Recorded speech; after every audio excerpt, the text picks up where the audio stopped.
ladies, it's Yuli from Houston again. I wanted to do an update because I've had a couple of requests or people asking me, to do like a little follow up, and anyhow, here I am a year later, and I can't believe it's been a year. I think my year mark was May the 2nd, and I don't even remember what date we're on, but it's like the 14th, I think, May the 14th. Anyhow, so I just went over my year mark. I can talk about today, like basically things that I've realized over the past year and how I've kept my results and stuff like that.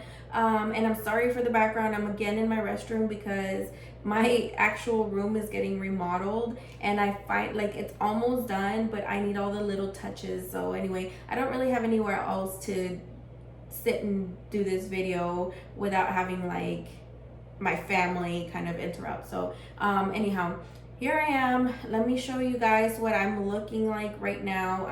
You may or may not be able to tell, but I'm wearing my faja right now, so it really helps with the shape. I still wear it every once in a while, and actually this is not the post surgery faja. This is like a thinner like spandex one, and it just kind of helps kind of shape everything back up. I like to wear it because not only does it shape you really nicely, even under your clothes, and you can't really tell that I'm wearing it. It's one of those that is like the shorts. I'll show you guys what it looks like. Actually, I can, because I wore this specifically so that I could show you guys. It's like this, and the flaps kind of like go around. So this is like a really open shirt, and I just kind of moved the flaps over. You cannot tell that I'm wearing the faja otherwise. Even in the shorts, like I'm wearing these pants, you can't really tell that there's a faja under here. It's just really hard to like show you guys my body without like turning the camera, and then like YouTube doesn't really like vertical. But anyhow, and then this is what the back's looking like, and I just pulled out the back flap. But let me get, yeah, there you go. So the back is still looking really nice. Can you guys, yeah.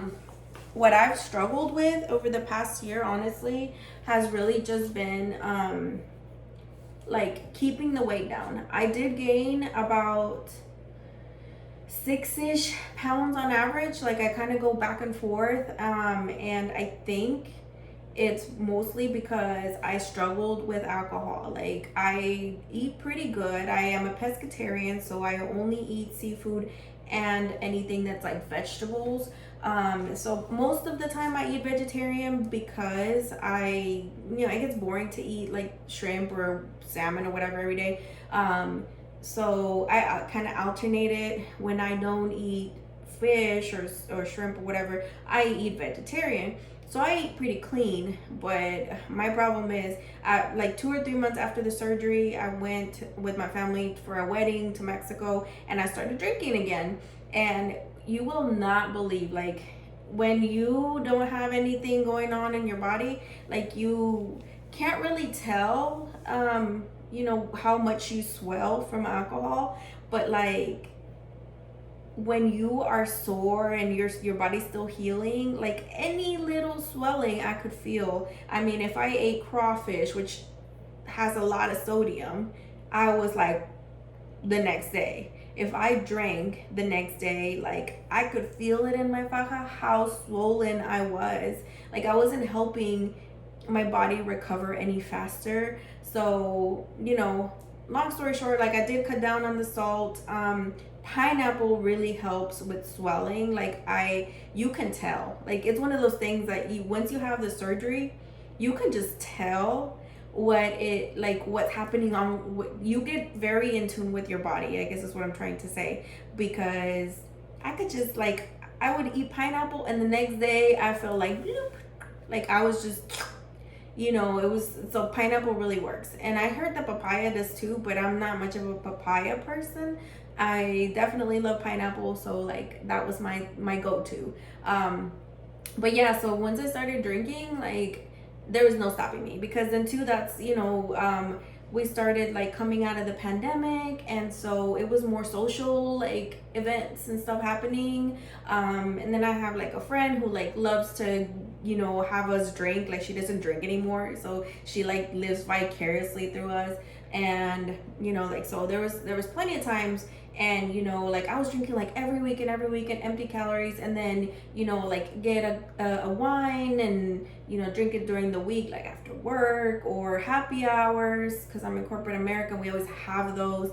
So like I was consuming a lot of empty calories, so I was like, I need to stop. And it wasn't like I'm an alcoholic or anything, but I definitely was drinking way more than I wanted to. And also, like, it was a little bit hard to stop because of how many social settings I constantly find myself in. So anyway, that's another story. But I was able to quit recently. I've only stopped drinking for a month now. Like, this is my first month, and like, I definitely feel better in terms of like physically, like I'm not as tired. So, but I really did it because of the gym. Like, I've been weightlifting and I've been really trying at the gym, and so I was like, I'm not gonna negate, or like kill my results by drinking empty calories every weekend and in between type thing. So I stopped drinking, and that's really helped. Again, like, my stomach was already like bloated from drinking every weekend and in between type thing. So, because that does happen, and I wasn't left on flat because I was about 10 pounds over what it would have taken to leave me on flat. So if I had just not started drinking and started working out sooner. So one of the things I realized: start working out not too soon, but also not too far out. I started just working out, and it's almost a year mark. And I remember my lymphatic massage lady telling me that 6 months was a good mark because your body is healed enough. But that's when your body can take it, basically. So that's a side note. So anyway, I just started working out, and I've already started to feel the results. Even 4 weeks in, like I said, my stomach's no longer bloated. I think they call it like alcoholic gut or something. It sounds terrible because I do feel like I was like borderline alcoholic, but not really. I just needed to get it under control type thing. And that's subsided. Definitely have more energy. I guess that's one of the things. The other thing that I've seen a lot of people say that they regret getting their BBL, or that they're not enjoying it as much as they hoped. I'm enjoying the hell out of my BBL. Like, the amount of attention, like, if you're not an attention person, please make sure that you're doing this only for yourself. Because to look good in the mirror, whatever, which is really the biggest reason why I did it, because I used to model back in the day. I used to do all kinds of like just local stuff, nothing really big, but I would do photo shoots and regular stuff like that, and music videos, just things like that. And I stopped because I gained weight, and I just wasn't happy with myself for a few years. And even when I did work out, I just felt so tiny, because my type of like modeling was urban modeling, and urban models tend to be really like slim, thick, and I just felt like I just was like slacking on the thick part when I was into working out. Like, I had a nice body, but I just wasn't thick like I wanted to. And even if when I did get thick, it was because I was doing a lot of squats, a lot of protein shakes, and just to get like my little roundness going, because I always had like a little booty. It just wasn't this kind of booty. So and then like my hips too, like I got I got rounded hips because I didn't have hip dips, but I also didn't have like a nice front profile, which is what I wanted. My doctor was amazing, and one of the reasons I went to him, because I wanted something that was like natural but also like voluptuous, like just look like I was just born this way. But anyway, long story is I do not regret my BBL. One of the best things I ever did. Would do it again, 10 out of 10.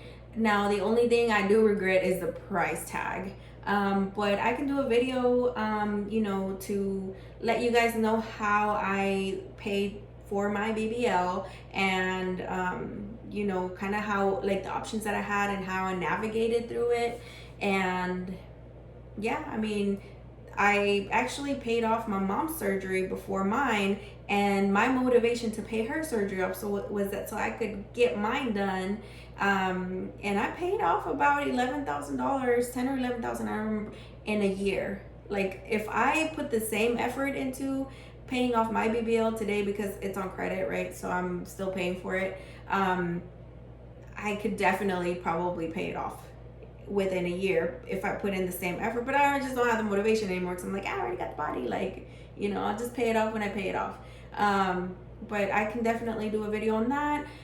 Let me know if you guys want to see or hear anything from me, like in terms of, I don't know, it could be anything, but you can give me suggestions like, hey, how did you finance it, or how did you pay for it, or